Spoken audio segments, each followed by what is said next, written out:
Ito naman, tinanggap ni Ateneo Blue Eagles forward Dom Escobar ang comparison sa Gilas guard na si Dwight Ramos. Ngunit iginiit niyang nais niyang makilala sa sarili niyang estilo ng paglalaro. Ang ibang detalye alamin sa eksklusibong pag-abante ni Jonas Lavarias. Sports Now. Sports Now. Exclusive. Tinatanggap ni Ateneo de Manila University Blue Eagles forward Dom Escobar ang paghahambing sa kanya kay Gilas Pilipinas guard Dwight Ramos.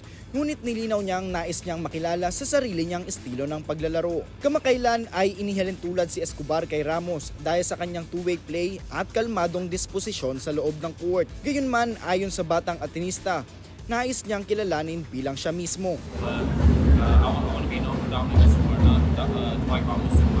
Ayon kay Escobar, sa eksklusibong panayam ng Abante Sports Now, masaya siya sa pagkukumpara ngunit nananatili siyang nakatuon sa sariling pag-unlad bilang manlalaro. Ipinahayag din ni Escobar ang kanyang paghanga kay Ramos na aniya ay isa sa mga tinitingala niyang manlalaro sa Philippine basketball.